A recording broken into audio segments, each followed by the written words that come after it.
Chapter 1. The night she bled, the rain fell like iron nails against cobblestone, turning the narrow streets of Ashenmoor into black rivers that swallowed lamplight whole. Alina pressed herself against the crumbling brick wall of an abandoned chapel, her breath coming in shallow gasps that fogged the frigid air. Blood seeped through the makeshift bandage wrapped around her left palm, a kitchen accident 3 days ago that had refused to heal properly. Like everything else in her life since Marcus had destroyed her, she shouldn't have come to the old quarter. Everyone knew the Eastern District belonged to the night now, ever since the city council had quietly ceded it to forces they pretended didn't exist. But the boarding house where she'd hidden after fleeing her former fiancé's estate stood 2 miles away, and the main roads were too exposed. Marcus had people everywhere, lawyers, constables, society matrons who would smile and deliver her right back to him like a lost package. Alina pulled her threadbare cloak tighter and stepped into the rain. The attack came without warning. One moment she was alone in the flooded street, the next a hand locked around her throat and slammed her against stone. The world tilted. She saw a flash of pale skin, eyes that reflected lamplight like a cat's, teeth that were too white, too sharp, fresh blood. The thing wearing a man's face whispered, its breath cold against her cheek, and wounded. How considerate! Elena's scream died in her crushed windpipe. Black spots danced across her vision. The creature she knew now what it was, what the whispered stories had always warned about, leaned closer, and she felt the scrape of fangs against her jugular. Then it was gone. She collapsed onto the wet stones, gasping, as the sound of impact echoed through the empty street. When her vision cleared, she saw 2 figures locked in combat 20 feet away, her attacker and someone else. Someone taller, whose movements were too fluid to be human. The fight lasted seconds. Her attacker lunged with inhuman speed. The newcomer was faster. There was a sickening crack, a choked scream, and then her attacker crumpled like a puppet with cut strings. The victor stood over the body, breathing steadily despite the violence, rain streaming off the shoulders of his dark coat. He turned to look at her. Elena's first coherent thought was that she'd traded one monster for another. He was tall and lean, with black hair that fell past his collar, and a face, carved from pale marble, beautiful in the way winter was beautiful, cold and fatal, and utterly indifferent to human suffering. His eyes were the color of smoke, and they fixed on her with an intensity that made her feel pinned, examined, catalogued. "You're bleeding," he said. His voice was low, cultured, with an accent she couldn't place, something old that had survived centuries of linguistic drift. Alina clutched her injured hand to her chest. "He had tried to. I know what Gregor tried to do.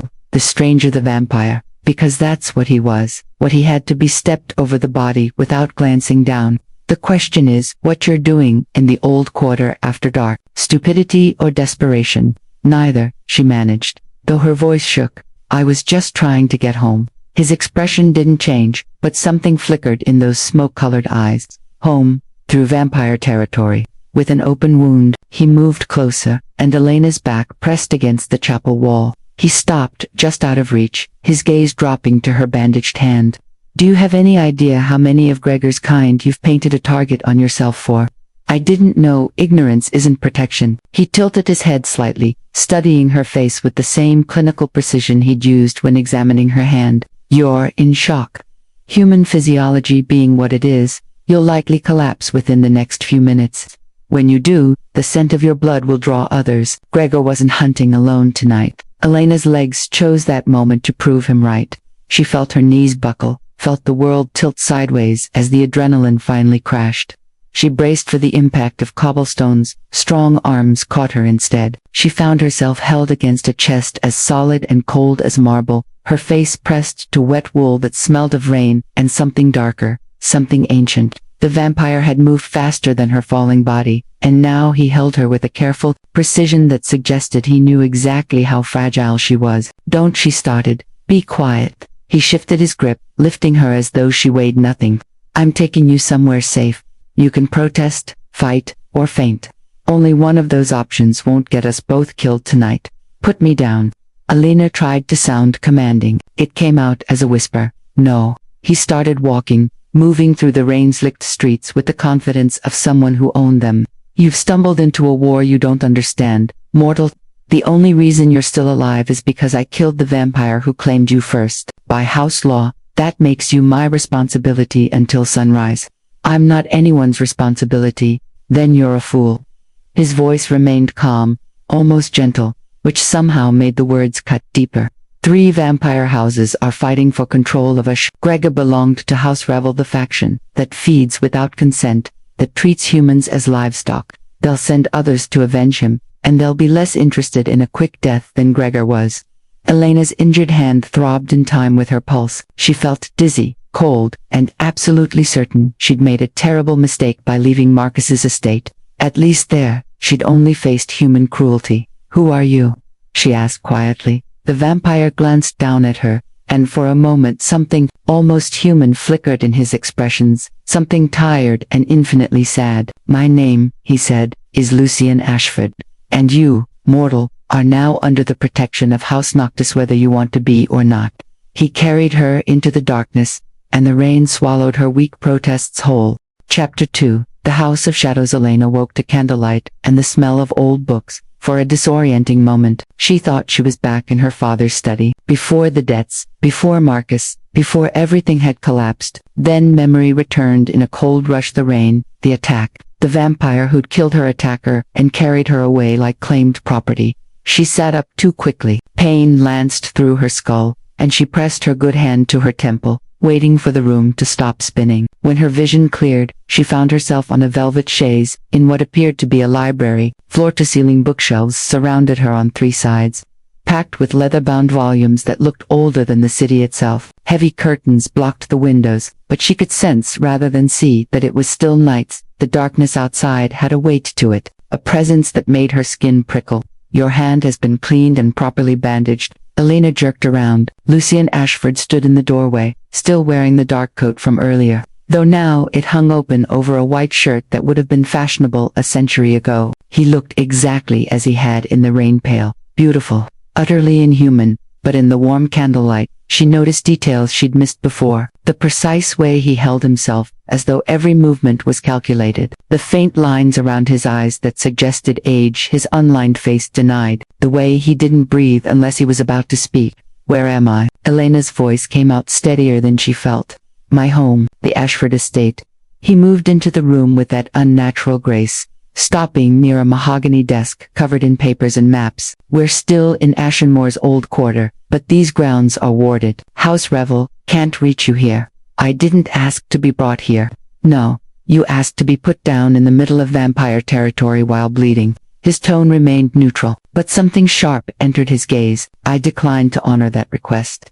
Elena swung her legs off the chaise, testing her balance. The dizziness had faded, leaving behind a bone-deep exhaustion that felt almost familiar. She'd been tired for months now, ever since Marcus had. She cut off that thought and focused on her immediate problem, the vampire watching her with clinical interest. You said I'm under House Noctis protection, she said carefully. What does that mean, exactly? It means that as of tonight, you are considered a ward of this house. No other vampire in Ashenmoor can feed from you, harm you, or claim you without violating laws that predate this city by centuries.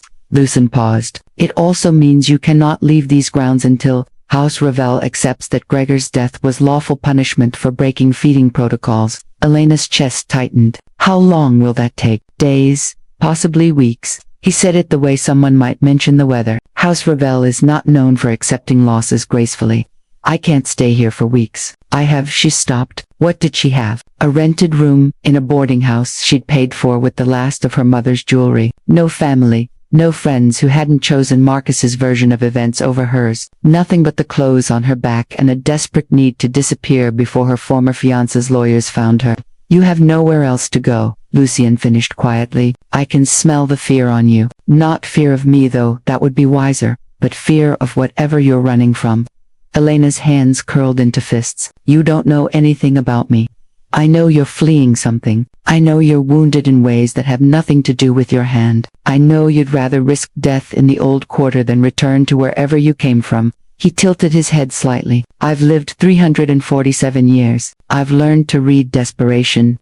The number hit her like a physical blow. 347 years. She was standing in a room with something that had been alive when her great-grandparents were children. Something that had watched centuries pass while remaining frozen in time. What do you want from me? She asked, because that was always the question. Marcus had wanted her father's political connections, the boarding house matron wanted her rent, everyone wanted something. Lucien was quiet for a long moment. When he spoke, his voice carried a weight that made her look up.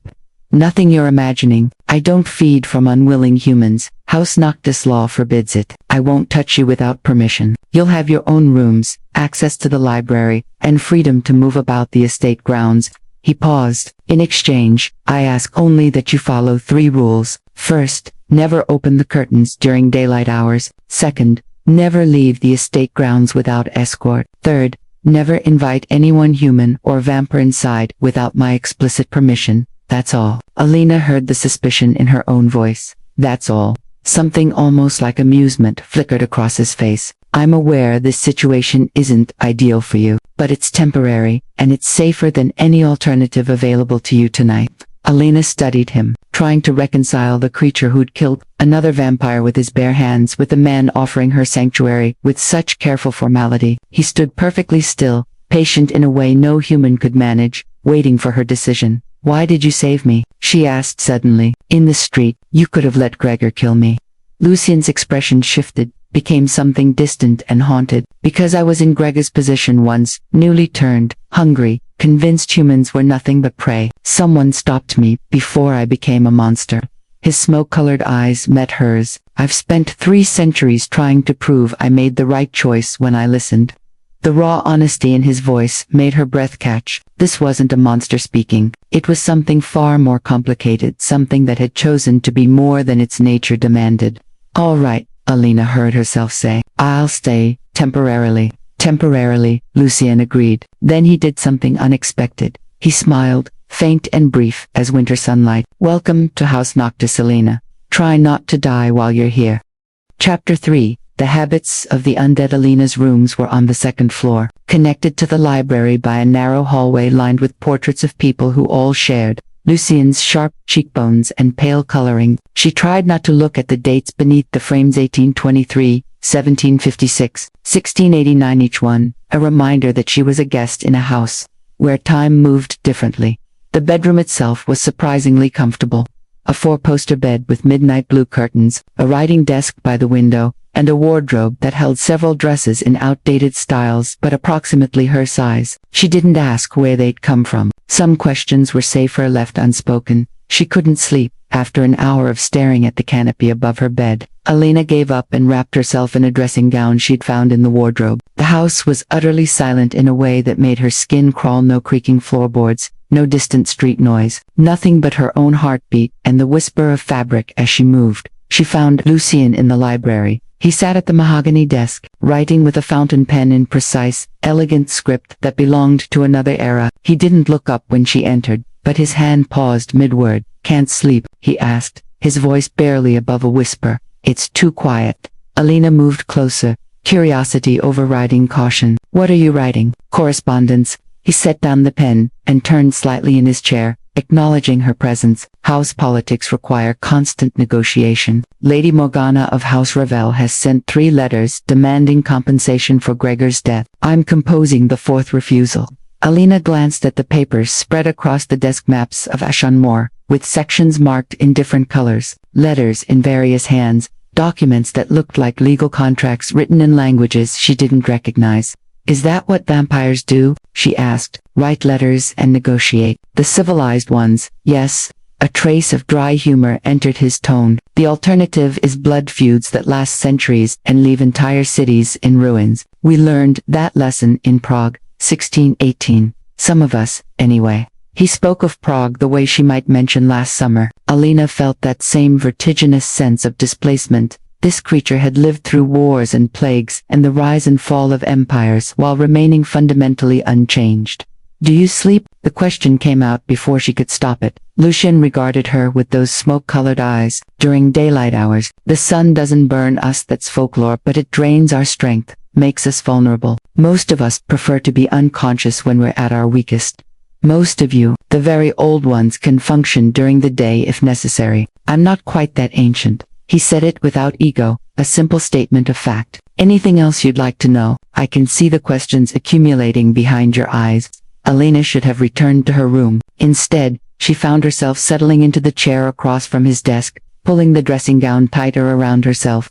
Do you need to feed? Tonight, I mean. She tried to keep her voice steady. You saved me, but you're still a vampire. You must get hungry. I fed 2 nights ago. I can go a week between feedings comfortably, longer if necessary. He leaned back in his chair, studying her with that unnerving intensity. When I do feed, it's from willing donors who understand exactly what they're offering. House Noctis maintains contracts with several humans in the city, artists, scholars, people who find our world fascinating enough to participate in it. They let you bite them. Alina couldn't keep the disbelief from her voice. They let us feed, yes, with consent, with compensation, and with medical oversight to ensure their safety. His expression hardened slightly. It's not the romantic fantasy your literature depicts. Feeding creates an intimate connection, a temporary bond between vampire and donor. It requires trust on both sides. Some donors find it transcendent, others find it merely tolerable. All of them have the right to refuse. Alina thought about that, about the careful structures he described, the rules and contracts designed to make something predatory into something almost civilized. It didn't match any of the stories she'd heard whispered at society parties. The tales of monsters who seduced and destroyed. You're not what I expected, she said quietly. What did you expect? A monster, something that would hurt me because it could. Lucien was silent for a long moment. When he spoke, his voice carried a weight that made her chest tighten. I was that monster once. For the first decade after I turned, I fed without asking, took what I wanted, convinced myself that 3 centuries of human life mattered less than my hunger. He looked away, toward the curtained windows. Then I fed from a young woman in Vienna. She was terrified, begging me to stop, and I didn't care. Afterward, I found out she'd been running from a man who'd brutalized her, and had become another nightmare in a life already full of them. What happened? I found her again, offered her money, protection, anything to apologize for what I'd done. His hands tightened on the desk's edge. She spat in my face and told me that monsters don't get redemption through charity. If I wanted to be better than what I was, I had to actually become better. So I did. I built House Noctis on the principle that consent matters more than hunger, that we can choose to be more than our worst impulses. Alina found herself leaning forward, caught by the raw honesty in his voice. Do you still see her? The woman from Vienna? No. She died in 1781. Childbirth complications. He said it without inflection, but something ancient and sad moved behind his eyes. I've spent 244 years trying to honor what she taught me. Some nights I think I've succeeded, others, he trailed off, turning back to face her. Others I wonder if monsters can ever truly change, or if we just get better at pretending. The vulnerability in those words struck something deep in Elena's chest. She thought about Marcus, about the man she'd thought she knew, versus the man who'd systematically destroyed her reputation when she'd refused to overlook his cruelties. I think, she said carefully, that choosing to be better matters more than whether you succeed perfectly. Lucien looked at her for a long moment, something shifting in his expression, surprise, maybe, or recognition. You should sleep, he said finally, but his voice had softened. Dawn is still hours away, but humans need rest. Alina stood, suddenly aware of how exposed she felt in just a dressing gown, alone with a vampire in the deep hours of night. But she wasn't afraid. Not of him, anyway. Good night, Lucien. Good night, Alina. She was halfway to the door when his voice stopped her. Thank you for listening. She glanced back. He'd already returned to his letter, but something in the set of his shoulders looked less alone than it had before. Chapter 4, Small Mercies 3. Days passed in the Ashford estate, like a suspended breath. Alina fell into a rhythm that felt simultaneously strange and natural, sleeping through the morning hours when Lucien was at his most vulnerable, spending afternoons in the library, surrounded by books that predated modern civilization, and finding herself in his company each evening as the sun set and he returned to wakefulness. On the 4th night, she found him in the conservatory. She hadn't known the room existed until she'd wandered down a different corridor, following the faint scent of earth and growing things. The conservatory occupied the entire eastern wing, a glass-roofed sanctuary filled with night-blooming flowers that released their perfume into air thick with moonlight. That Lucien knelt beside a bed of pale jasmine, his hands buried in dark soil, carefully transplanting seedlings with the patience of someone who had all the time in the world. I didn't expect vampires to garden, Alina said from the doorway. He glanced up, and something almost like embarrassment crossed his face. Old habit. I was the third son of a minor lord destined for the church or the military. I chose neither. Instead, I studied botany at Oxford, until my father disowned me for wasting my life on flowers. He returned his attention to the jasmine. That was 1702. The irony of becoming immortal immediately afterward wasn't lost on me.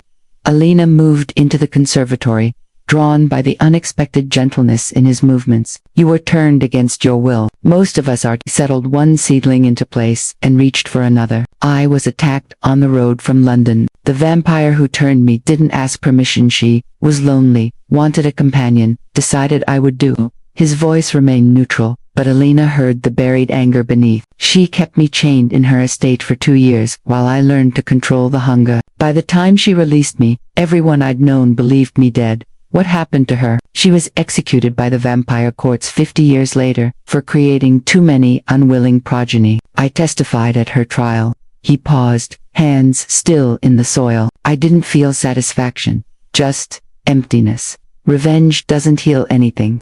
Alina knelt beside him, watching his careful movements. Up close, she noticed details she'd missed before: the way his hands, despite their marble coldness, handled the delicate roots with extraordinary care. The concentration on his face, as though this small act of nurturing mattered more than all the house politics and blood feuds combined. "May I help?" she asked quietly. Lucien looked at her, surprise flickering across his features. Then he shifted slightly, making room beside the flower bed, and passed her a seedling. They worked in comfortable silence, and Alina found her mind drifting to the last time she'd felt peaceful, before Marcus, before her father's death, when the world had still made sense and she'd believed people meant what they said. You flinch when you think about whoever hurt you. Lucien's observation made her hands still. She looked down at the jasmine seedling she held, its roots delicate and exposed. His name was Marcus Thornwell, she heard herself say. He courted me for 6 months after my father died. I thought her voice caught. I thought he loved me. He was kind, attentive, everything a grieving daughter needed. Then, the week before our wedding, I overheard him telling his solicitor that marrying me would give him control of my father's political connections and remaining assets, that I was adequately biddable, and wouldn't cause problems. But you did cause problems. I called off the wedding. Elena's hands trembled slightly. He retaliated by spreading rumors that I was unstable, that grief had unbalanced my mind. Within a month, every door in society closed to me. His lawyers contested my father's will, tied up my inheritance in litigation. I can't afford to fight. I became exactly what he'd predicted. I'd never be a problem he couldn't control. She felt Lucien's gaze on her but couldn't look up. If she saw pity there, she'd shatter. "How did you get the wound on your hand?" he asked instead. The unexpected question made her blink. "I was washing dishes at the boarding house. The landlady lets me work for reduced rent. The knife slipped, and you didn't seek medical attention. Medical attention costs money I don't have." She finally met his eyes. "Why does it matter?" "Because you should have died 3 nights ago." Lucien's voice was quiet but intense. "That wound was infected. Your body was already starting to shut down from blood poisoning when Gregor attacked you. If I hadn't cleaned and treated it properly, you would have lost the hand or worse." Alina stared at him. She'd known the wound was bad, but she'd been so focused on hiding from Marcus, on surviving day to day, that she hadn't. "You saved my life twice," she whispered. "Yes." He returned his attention to the jasmine, carefully tamping soil around the roots. "And before you thank me, understand that I didn't do it for gratitude. I did it because watching someone slowly die from treatable infection, while fleeing a man who destroyed her life would have been—" He stopped, jaw tightening. "It would have been too familiar." Alina thought about what he'd told her that first night about the woman in Vienna, about spending centuries trying to become something better than the monster he'd been.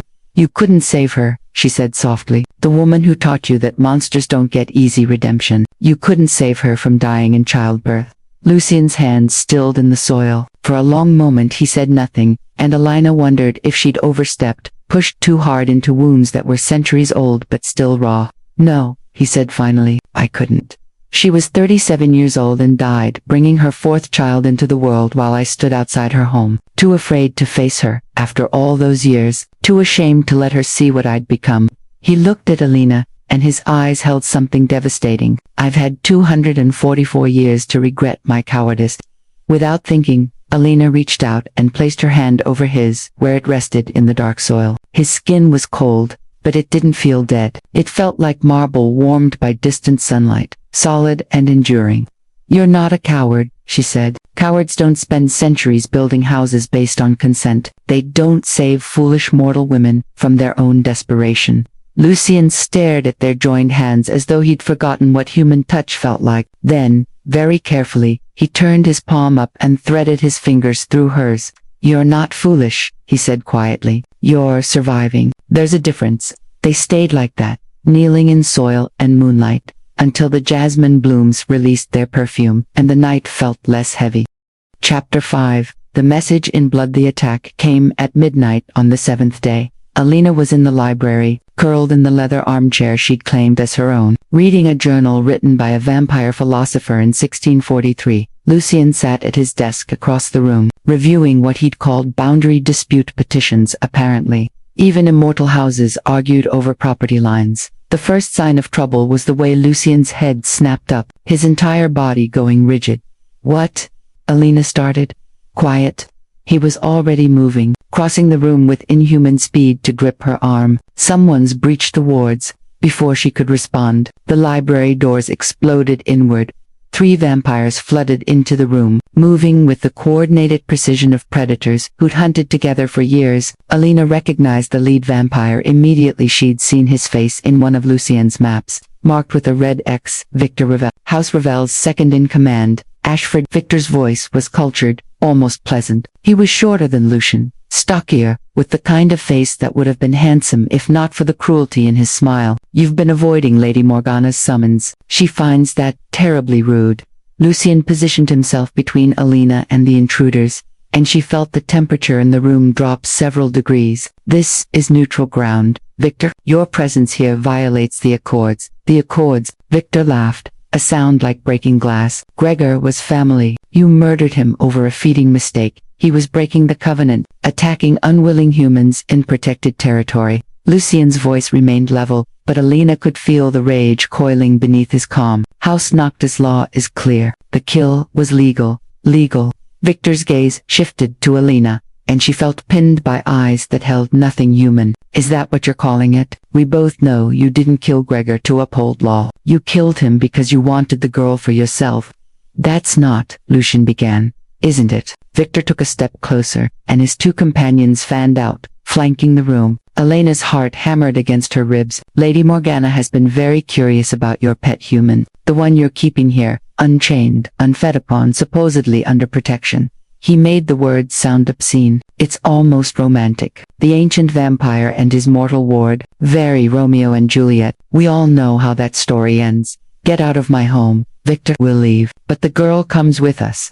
Victor's smile widened. "Lady Morgana has questions about why Ashford's so-called House of Honor is harboring a fugitive." Elena's blood turned to ice. "I'm not a fugitive, aren't you?" Victor pulled a folded paper from his coat. "Marcus Thornwell has filed a petition with the city magistrate, claiming you're mentally unfit, that you fled his care and protection, in a state of delusion. He's offering a substantial reward for your safe return." He looked at Lucien. "Imagine Lady Morgana's surprise when she discovered the woman you're protecting is wanted by human authorities. Makes one wonder what other laws you're breaking in the name of House Noctis' honor." Lucien moved so fast Alina didn't see it. One moment he was beside her, the next he had Victor by the throat, slammed against the bookshelf hard enough to crack the wood. "You come into my home," Lucien said, his voice dropping to something barely recognizable as human. "Threaten my guest, and dare to speak of honor." His grip tightened, and Victor's face began turning purple. "The Thornwell petition is a fabrication. Human law doesn't recognize mental unfitness claims without medical evidence, which doesn't exist because Alina is perfectly sane. Lady Morgana knows this. She's using it as an excuse to provoke a confrontation." Victor's companions moved forward, but Lucien's head whipped toward them with such feral intensity that they froze. "I'm going to release Victor," Lucien continued, his voice deadly calm. "He's going to take his creatures and leave my estate. And he's going to tell Lady Morgana that if she wants to challenge House Noctis, she can do it through proper channels, not through manufactured human legal disputes and midnight invasions." He released Victor, who collapsed to the floor, gasping. For a moment, Elena thought it was over. Then Victor laughed. "You still don't understand, do you?" He climbed to his feet, rubbing his throat. This isn't about Gregor. It's not even about the girl. It's about you, Ashford. You and your precious House Noctis, pretending you're better than the rest of us, pretending consent and contracts make you civilized. He spat the word. Lady Morgana is tired of your moral superiority. She's going to prove that when it matters, you're just another monster who takes what he wants. What are you talking about? Alina heard herself ask. Victor's smile turned vicious. House Ravel has been feeding in the dock district. 50 humans over the past month, all taken without consent, all left alive but traumatized. The city council is starting to ask questions, starting to consider breaking the treaties that keep our kind hidden. He looked at Lucy. Lady Morgana will offer them evidence will surface, linking those attacks to House Noctis. By next week, the human authorities will be hunting you, and the other houses will be forced to choose sides. Either they support House Ravel's version of events, or they risk exposure themselves. That's Lucien's hands clenched into fists. That's insane. You'll destroy everything we've built. The accords, the treaties, the balance that keeps this city from descending into open war. Yes, Victor agreed pleasantly. We will, because Lady Morgana has decided the old ways were better. When humans feared us instead of signing contracts with us, when we were gods, not service providers. He turned to leave, his companions following. At the door, he paused. You have 3 days, Ashford. Either surrender the girl to prove you're not harboring fugitives, or refuse and watch your house burn when the evidence surfaces. His eyes glinted. Choose wisely. Not everyone can be saved. Then, they were gone, leaving only shattered wood and the acrid smell of vampire rage. Alina found she was shaking. Lucien, I won't give you to them. His voice was raw. Whatever happens, I won't let them use you as a pawn in their war. But looking at his face, Alina saw something that terrified her more than Victor's threats. She saw fear. Chapter 6, Blood Oaths and Ancient Lies. Lucien didn't speak for a long time after Victor left. He stood motionless in the center of the ruined library, staring at the shattered doors as though he could will them to reveal answers. Alina watched, the rigid line of his shoulders, the way his hands remained clenched at his sides, and recognized the posture of someone fighting an internal battle. Tell me everything, she said finally. No more protecting me from information. If I'm a pawn in this war, I deserve to know the board. He turned to face her, and she was struck by how ancient he looked in that moment, not physically, but in his eyes, which held centuries of accumulated weight. Sit down, he said quietly. This will take time. They settled in the chairs by the cold fireplace, and Lucien began to speak. When I founded House Noctis in 1789, I was idealistic, foolish, perhaps, but idealistic.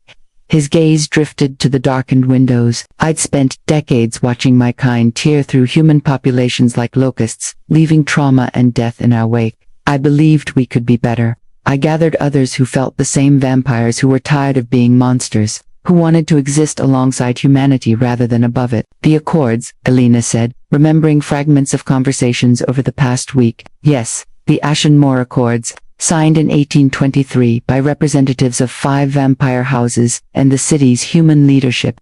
We agreed to limits, feed only from willing donors, keep our numbers controlled, stay out of human politics, and in exchange, humanity would acknowledge our existence without hunting us. He leaned forward, elbows on his knees. For 200 years, it worked. Ashenmoor became a model proof that coexistence was possible. What changed? Lady Morgana Ravel. The name came out bitter. She was turned during the French Revolution, emerged from that bloodbath convinced that vampires should rule openly, that consent and contracts made us weak. For decades, she was a minority voice, easily ignored. But recently, she's been gaining influence. Other houses are listening to her arguments, remembering what it felt like to be feared instead of tolerated. Alina thought about Victor's threats, the calculated cruelty in his smile, the dock district attacks. She's trying to start a war, not a war, a revolution. Lucien's voice dropped. If she can pin those attacks on House Noctis, if she can prove that my consent-based model failed, the other houses will abandon the Accords, humanity will retaliate, vampires will respond, and Ashenmoor will burn. In the chaos, Lady Morgana will position herself as the leader who can restore order under her rules, where vampires take what they want. And I'm the excuse she needs to make you look like a hypocrite. Alina felt sick. A vampire preaching consent while harboring a fugitive. You're not a fugitive. Marcus Thornwell's petition is believable enough to human authorities who want a reason to distrust you. She met his eyes. Be honest, if House Ravel presents evidence that you're breaking human law, will the other houses defend you? Lucien's silence was answer enough. Elena stood and paced to the window, pressing her hand against the heavy curtain. Beyond it, she knew, dawn was still hours away. Time enough for more vampires to come, more threats to materialize. There's something you're not telling me, she said without turning around. Victor said Lady Morgana wants to prove you're just another monster who takes what he wants. But killing Gregor was lawful. Giving me sanctuary is lawful. So why does she think you'll break your own rules? The silence stretched so long she thought he wouldn't answer.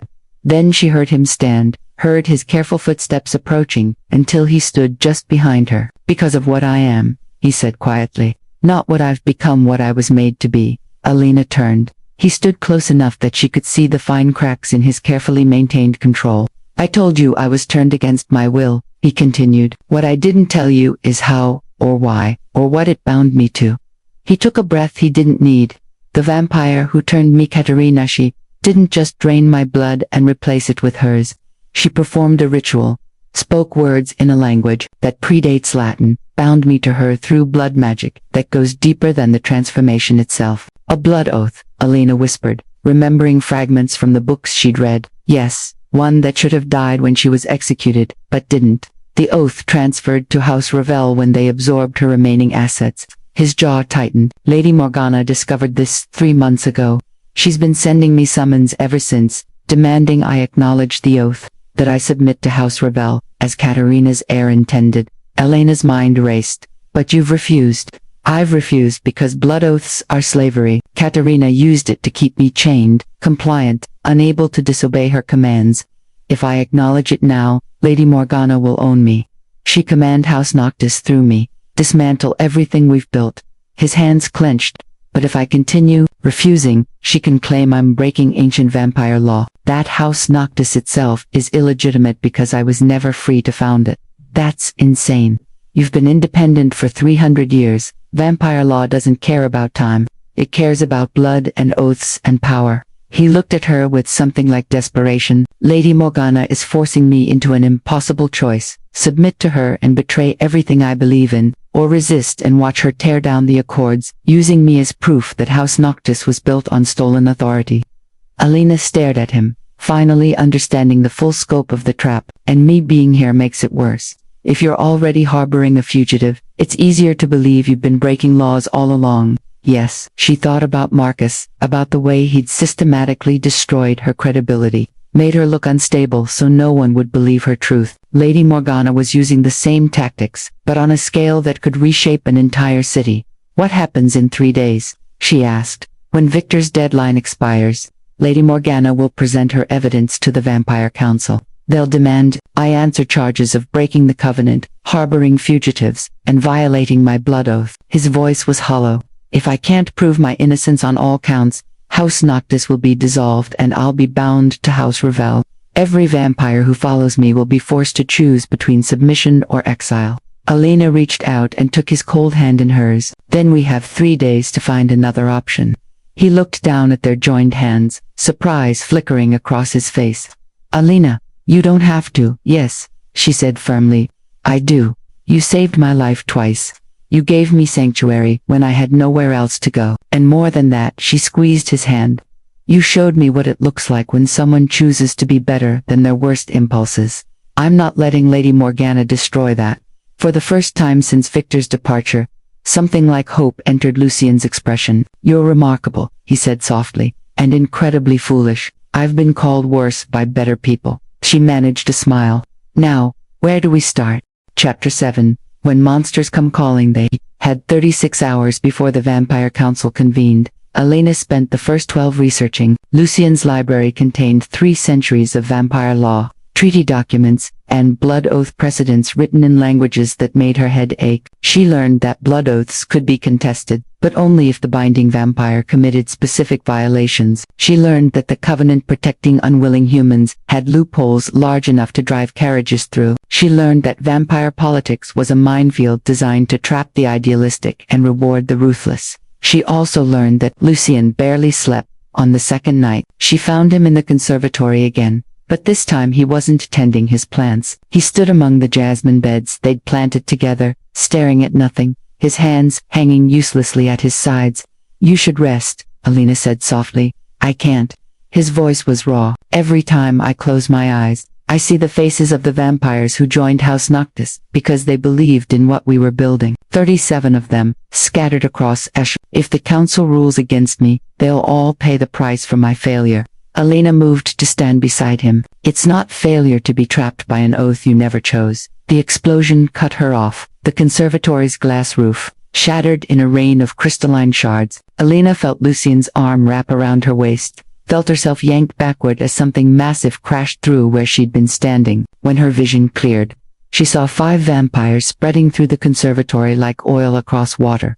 Victor stood at their center, his smile sharp as broken glass. "Lady Morgana sends her regards," he said pleasantly. "She's decided waiting 3 days is too generous. Why delay the inevitable?" Lucien pushed Alina behind him. "You attack a house lord in his own home. That's grounds for immediate execution, only if witnesses survive to report it." Victor's companions fanned out, blocking the exits. "Lady Morgana has been very thorough. The wards around your estate have been compromised. The Vampire Council believes you're meeting with your house members tonight. They'll find your body in the morning, tragically killed by human attackers, perhaps even by the fugitive you so foolishly sheltered." Elena's blood turned to ice. They were going to kill Lucien, and frame her for it, cementing both their narratives in one brutal stroke. "You're insane," she breathed. "The other houses will never believe, won't they?" Victor tilted his head. A human woman, with motive to hate her vampire captor, alone with him during his days. It writes itself. And when House Ravel graciously avenges House Noctis, by executing the murderess, will absorb your leaderless vampires. Everyone wins. Except you two, of course. Lucien moved with inhuman speed, but Victor was ready. 2 of his companions intercepted.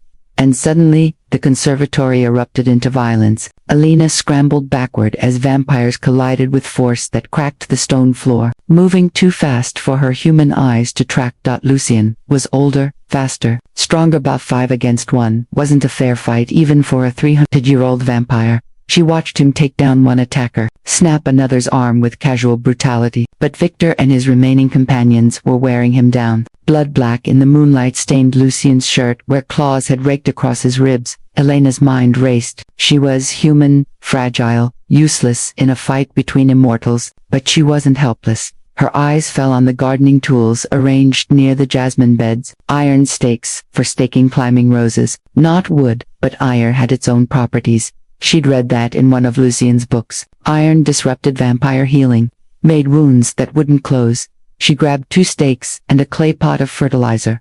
One of Victor's vampires broke away from the main fight, moving toward her with predatory grace. Alina didn't think. She hurled the fertilizer pot at his face. It shattered against his skull, and he stumbled. Momentarily blinded by soil and chemical compounds, it was enough.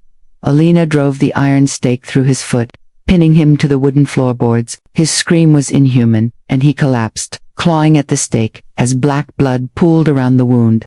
"The girl has teeth," Victor laughed, but there was an edge to it now. "How delightful. Kill her first, make Ashford watch." The vampire with the broken arm lunged at Alina. She rolled aside, came up with the second stake, and swung it like a club at his knee. The iron connected with a sickening crack. He went down hard. "Alina, run," Lucien shouted, but she ignored him. She couldn't run. If she ran, they'd kill him, and everything he'd built would die with him. She thought about his hands in the soil, carefully tending Jasmine, about the way he'd cleaned her infected wound without being asked, about 300 years spent trying to prove monsters could choose to be better. She wasn't letting Victor destroy that. Alina grabbed a bag of iron-rich soil, the kind Lucien used for certain night-blooming plant sand, threw it at Victor. The bag burst across his chest, and he hissed, stumbling back as the iron particles burned his skin. It wasn't much, but it was enough to break his focus, to give Lucien the opening he needed. Lucien moved like death itself. He caught Victor by the throat, slammed him into the ground hard enough to crack stone, and pressed his forearm across the other vampire's windpipe.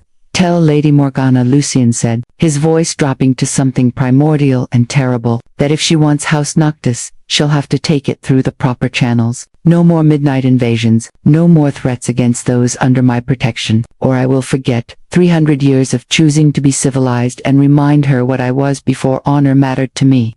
Victor's eyes were wide, terrified, and for the first time Alina saw what Lucien had been when he was young, and newly turned and convinced humans were prey.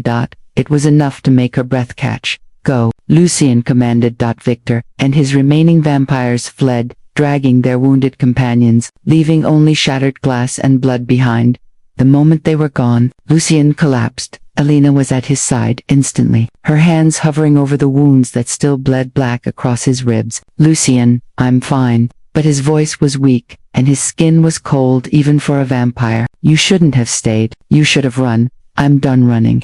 She pulled off her shawl and pressed it against his wounds, trying to slow the bleeding. And you're not fine. You need blood to heal. His eyes met hers, and something desperate moved behind them. Alina, I won't feed from you without consent. And you can't consent when you're terrified and covered in vampire blood. I'm not terrified. She wasn't, she realized. She was furious, protective, and absolutely certain. And I'm consenting. Take what you need, Alina. That's an order from the human who just saved your life with fertilizer and garden stakes. She managed a shaky smile. Don't make me repeat myself. Lucien stared at her for a long moment. Then, very carefully, he pulled her closer. This will hurt, he warned. I know. His fangs pierced her throat, and Alina gasped not from pain, but from the sudden intimacy of it, the way she could feel his presence in her blood, desperate and grateful and something else she couldn't name. When he finally pulled away, his wounds were already closing, and Alina knew, with absolute certainty, that everything had just changed between them. Chapter 8. The weight of blood. Alina woke in her own bed, with no memory of how she'd gotten there. Sunlight pressed against the heavy curtains, and her throat throbbed with a dull ache that pulsed in time with her heartbeat. She lifted a hand to the wound and found it bandaged with the same meticulous care. Lucien had shown her infected palm 2 weeks ago. 2 weeks, it felt like years. She lay still, remembering the feeling of his fangs breaking skin, the strange intimacy of sharing blood with a creature who shouldn't exist. The books in Lucien's library had described feeding as either violent or transcendent, nothing in between. What Alina had felt was neither. It was trust, pure and simple, the absolute certainty that he would take only what he needed and nothing more. The realization terrified her. She found Lucien in the library at dusk, standing before the broken doors that still hung askew on their hinges. He'd changed clothes, the blood-stained shirt replaced by another anachronistic white linen, but he looked more exhausted than she'd ever seen him. Not physically. Vampires didn't tire that way, but something in his posture spoke of bone-deep weariness that had nothing to do with the body.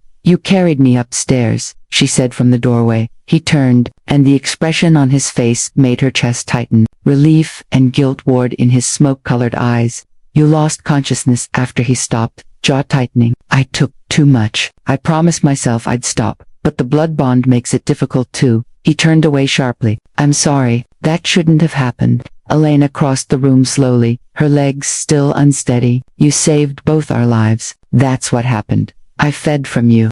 The words came out harsh. After swearing I'd never touch you without proper consent. After building an entire house on the principle that feeding requires clear-headed agreement, you were terrified, adrenaline-soaked, and I offered. Alina stopped in front of him, forcing him to look at her. I knew exactly what I was doing. You couldn't have. You don't understand what feeding creates between vampire and donor.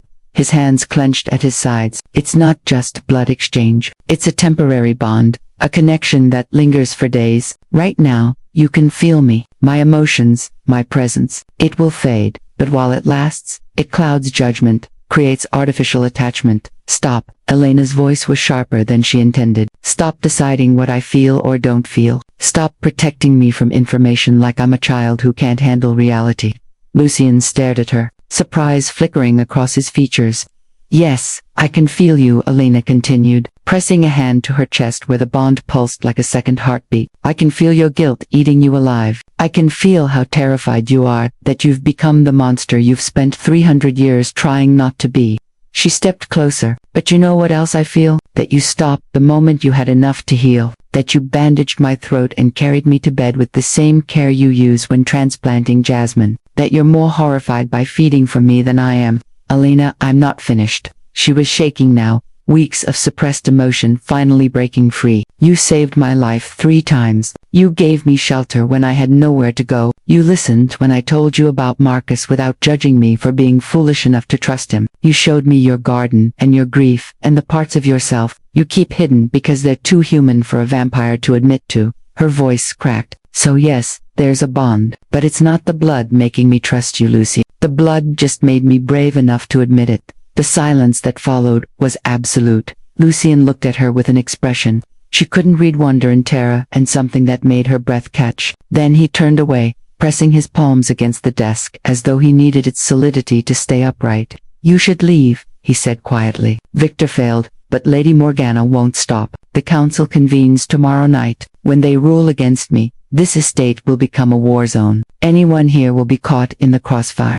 So your plan is to send me away. Alina heard the anger in her own voice. Back to Marcus. Back to the boarding house where I was slowly dying from an infected hand and couldn't afford to care. I'll give you money. Enough to start over somewhere Thornwell can't find you. Paris, perhaps, or Vienna. I don't want money.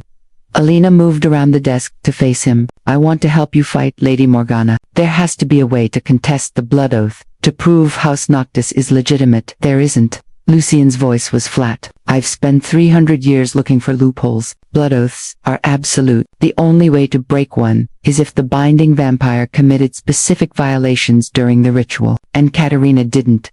She was cruel, but she was meticulous.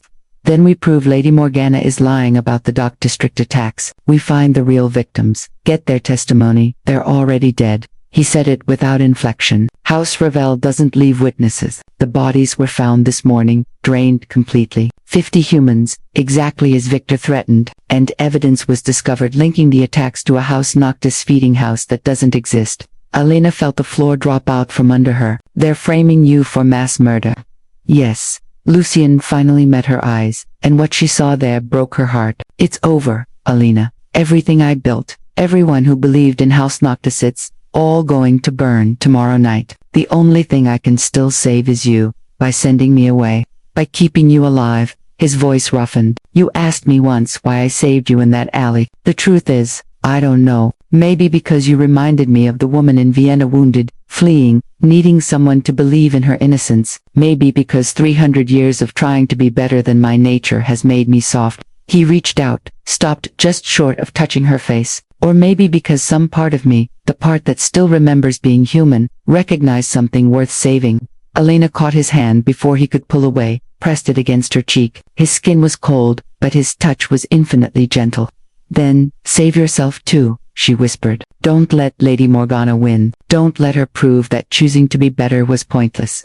Alina, the sound of shattering glass cut him off. Then voices, dozens of them, raised in challenge outside the estate. Lucian's expression went deadly cold. They're here. The council, House Ravel, all of them. He gripped Alina's shoulders. Listen to me. Stay in this room. Lock the door. No matter what you hear, don't come out until now. Alina's voice was steady. We face this together. You'll die, then I'll die standing beside you instead of hiding like a coward. She managed to smile. You taught me that choosing to be better matters. Let me prove I learned a lesson. For a moment, Lucian looked like he might argue. Then something shifted in his expression, resignation mixed with pride and a desperate, fragile hope. God help us both, he murmured. Together, they walked toward the voices waiting in the dock. Chapter 9. The Council of Shadows, the Great Hall of the Ashford estate had been transformed. Dozens of vampires filled the space, their pale faces catching candlelight like pearls in deep water. They stood in distinct groups. House Ravel's members clustered near the entrance with Lady Morgana at their center, a woman whose beauty was as cold and perfect as winter frost. Other houses occupied the remaining space. House Valentius, House Blackwood, House Thorns, the Vampire Council, come to witness House Noctis's destruction. Alina felt every eye turned toward her as she descended the stairs beside Lucy. The bond between them pulsed with his controlled terror, his desperate need to shield her from what was coming. She squeezed his hand once, briefly, then released it. He needed to face this as House Lord, not as someone protecting his human ward. Lady Morgana stepped forward, her smile sharp as a blade. How touching. The condemned brings his evidence to trial. Her gaze slid over Alina with contemptuous amusement. Tell me, Girl, did he ask permission before he fed from you last night, or did the great Lucian Ashford finally reveal his true nature when cornered? I offered my blood freely, Elena said, proud that her voice didn't shake. He saved my life, both our lives, after his house member attacked you in the first place. Lady Morgana's tone was honeyed poison. Gregor was executing House Ravel's lawful claim to feeding territory. Ashford murdered him to steal his prey. Hardly the actions of a house built on consent. Gregor was breaking the covenant. Lucian's voice cut through the murmurs spreading through the hall. He attacked an unwilling human in protected territory. I exercised my right to intervene. Protected territory. Lady Morgana laughed. The old quarter was ceded to vampire houses in 1823. Humans who enter it accept the risks. Unless her eyes glittered. Unless you're claiming special protection over this particular human, perhaps because she serves some other purpose. The accusation hung in the air like smoke. Marcus Thornwell has filed documentation with human authorities. Lady Morgana continued, producing papers with theatrical flair. This woman is mentally unstable, a fugitive from lawful custody, and yet Ashford harbors her, feeds from her, keeps her isolated in his estate. She turned to address the assembled vampires. I submit that House Noctis's vaunted principles are facade. When it serves his desires, Ashford takes what he wants. Human law, vampire law, consent itself be damned. That's not true, Elena started. Silence. The command came from an ancient vampire in House Blackwood's delegation lord, Silas, whose face held the worn dignity of 1,000 years. The human may not speak in council proceedings. Elena bit back her protest, feeling Lucian's hand briefly touch her back, a gesture of support or warning. Lord Ashford, Silas continued, his voice heavy with judgment. How do you answer these charges? Harboring a human fugitive, feeding without proper consent. And he paused. The matter of your blood oath to the vampire Katerina, whose assets and obligations transferred to House Ravel upon her execution. Lucian stepped forward, and Elena saw him transform. The gentle creature who tended gardens vanished, replaced by something ancient and commanding, a house lord in truth. I answer thus. The Thornwell petition is fraudulent. Elena Thornwell fled from a man who destroyed her reputation to maintain control over her. Human authorities have been misled by false testimony and fabricated medical evidence. If the council wishes to verify this, I invite independent investigation. Murmurs rippled through the assembled vampires. As to the blood oath, Lucian's voice hardened. I acknowledge its existence. I do not acknowledge its validity. Katerina bound me without consent, violated every principle of vampire law, in creating a slave rather than progeny. The oath died with her execution. House Ravel's claim to her obligations is legally dubious at best. Dubious. Lady Morgana's smile was vicious, or inconvenient. Tell them, Ashford, tell the council why you really refuse to honor the oath. It's not about principle. It's about power. You built House Noctis, using authority you never rightfully possessed. And now you're terrified of losing it. I built House Noctis, Lucian said quietly, because I watched our kind tear through human populations like a plague, because I was sick of being a monster, because someone once told me that choosing to be better matters more than what we are. His gaze swept the assembly. Every vampire here has felt that pull, the hunger that makes humans look like livestock. The immortality that makes mortal lives seem meaningless. I'm not claiming to be better than any of you. I'm just asking, don't we deserve the chance to try? Silence fell over the hall. Then Lady Morgana clapped, slow and mocking. Beautiful speech. It might have worked, if not for the bodies. She gestured. And House Ravel members carried in documents, photographs, testimonies. Elena's stomach turned as she saw images of the Dock District victims' throats torn, bodies drained, faces frozen in terror. 50 humans, Lady Morgana announced, killed over 3 weeks, each bearing the mark of House Noctis. Feeding protocols, the double puncture, the careful drainage, the placement suggesting medical knowledge.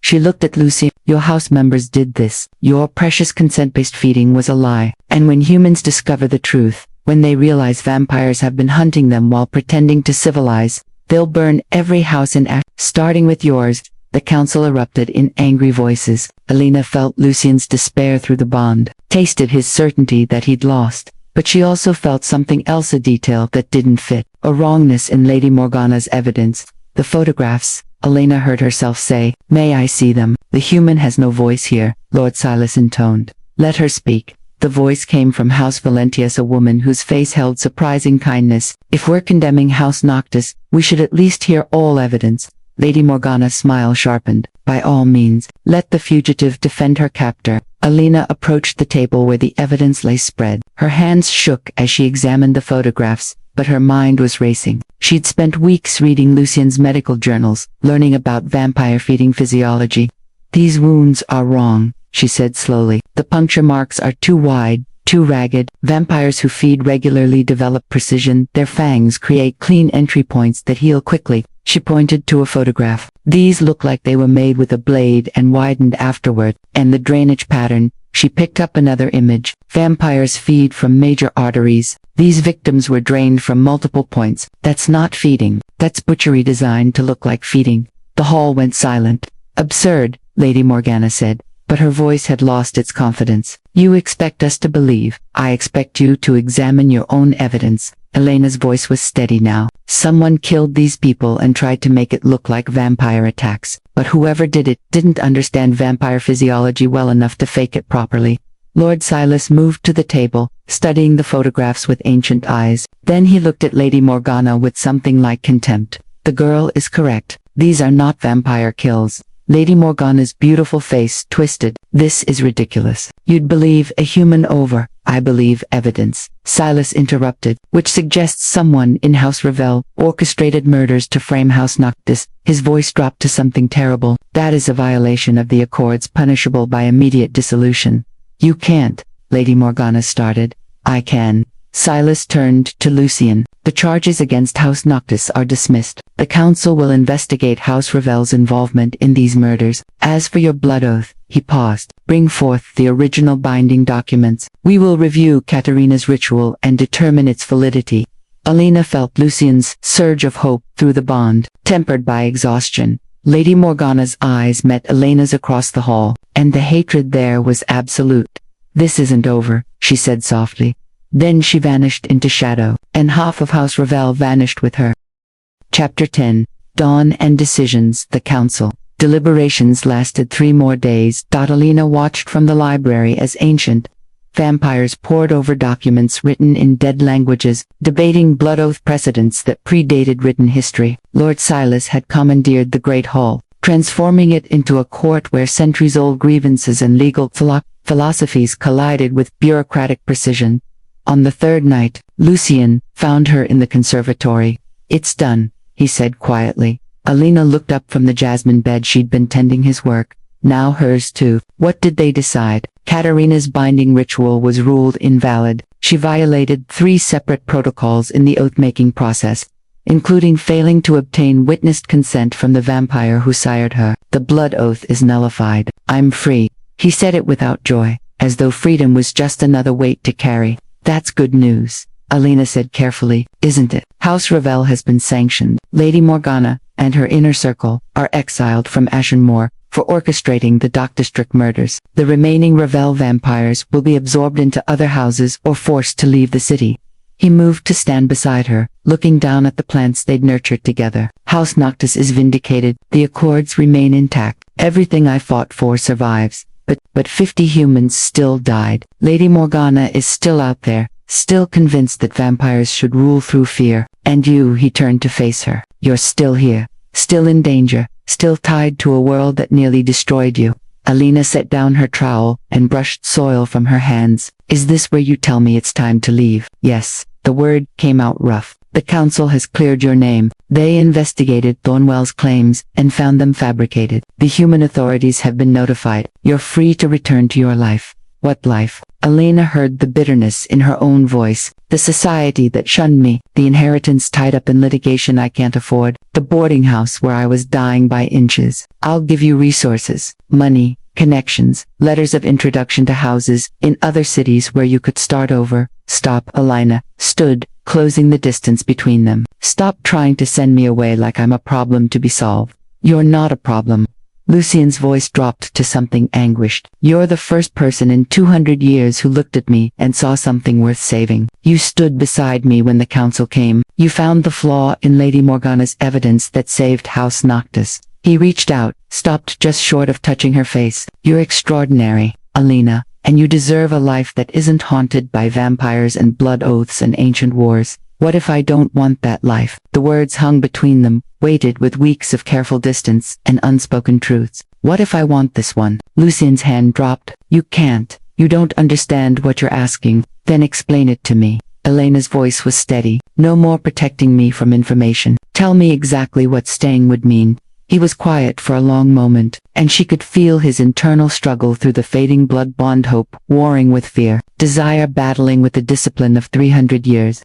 If you stay, he said finally, you would be tied to House Knock, not as property, never that, but as a member with full rights and protections. You'd live in a world where night matters more than day, where your friends and companions would be immortal while you age, where every relationship carries the shadow of your mortality. Go on. You'd need to learn our laws, our politics, our ways. Some vampires would see you as a curiosity, others as prey. You'd face danger just by existing in our world. He paused. And you'd be tied to me, not through blood oath or compulsion, but through choice. His voice roughened. I care for you, Elena, more than I should, more than is wise for either of us. If you stay, that complication doesn't disappear. Elena's heart was racing. Is that what you want? For me to leave? What I want, Lucien said quietly, is irrelevant. I've spent 3 centuries learning that what I want matters less than what's right. That's not an answer. No. He finally met her eyes, and what she saw there stole her breath. The truth is, I want you to stay. I want to show you every corner of the world I've collected over 300 years. I want to teach you vampire law, and hear your opinions on blood politics, and watch you revolutionize House Noctis with your mortal perspective. His voice dropped to a whisper. I want to tend Jasmine with you and argue about books, and know that when the sun sets, you'll be here. Then why? Because I'm selfish. The confession came out harsh, because keeping you here, in my world, knowing you'll age while I remain frozen, it's the most selfish thing I could do. You deserve someone who can give you a normal life, marriage, children, growing old together, not an immortal creature who can only offer you decades at best before time takes you from me. Elena was quiet, absorbing his words. Then she stepped forward and took his cold hands in hers. Lucien, she said gently, I've had normal, I had Marcus and society and the promise of a conventional life. It nearly destroyed me. She squeezed his hands. You're offering me choice, agency, a world where my voice matters despite being human, where I can stand beside you as an equal, not property or a decorative wife. She smiled. That's not selfish. That's the most generous thing anyone's ever offered me. Elena, I'm staying. She said it with absolute certainty, not because of the blood bond that's already fading, and my decision hasn't changed, not because I have nowhere else to go, but because when I'm with you, I feel alive in a way I never did in my old life. You make me want to be braver, smarter, better. You already are all those things. Then let me be those things here, with you. She reached up and cupped his face, feeling the marble coldness of his skin. Let me help you build something that proves monsters can choose to be more. Let me be part of House Noctis, not as your ward, but as your partner. Lucien stared at her, and for the first time since she'd met him, he looked completely undone. Then he pulled her close, pressing his forehead against hers in a gesture so tender it made her chest ache. I don't deserve you, he whispered. Good thing I'm not asking for deserving, I'm asking for choice. She smiled against his skin. So what do you say, Lord Ashford? Do we have a deal? He pulled back just enough to meet her eyes, and what she saw there was hope, fragile and new as spring jasmine. We have a deal, he said. Then, with infinite care, he kissed her. It was nothing like the romance novels described. His lips were cold, his touch careful as though she might shatter. But beneath it all, she felt 300 years of loneliness finally finding answer, felt herself offering not submission, but partnership, felt the beginning of something that would outlast the blood bond, and the politics and all the obstacles still to come, when they finally broke apart. Dawn was bleeding pink across the horizon beyond the conservatory's shattered roof. The sun's rising, Elena observed. Shouldn't you be sleeping? Lucien smiled, genuine and almost boyish. Let me be reckless for once. I want to watch the sunrise with you. So they stood together among the jasmine, hand in hand, as morning broke over ash. The city stretched below them, full of humans and vampires and the fragile peace they'd fought to preserve. What happens now? Elena asked. Now, Lucien squeezed her hand. Now we rebuild. House Noctis needs restructuring. The Dock District victims' families need reparations. The council wants to expand the accords to other cities. He paused, and I need to teach you everything about vampire politics before the next crisis hits. Sounds exhausting. It will be. He looked at her, smoke-colored eyes catching the dawn light, but we'll face it together. Together, Alina agreed, and as the sun rose higher, painting their world in shades of gold, she knew with absolute certainty that she'd made the right choice. Not the safe choice, not the easy one, but hers.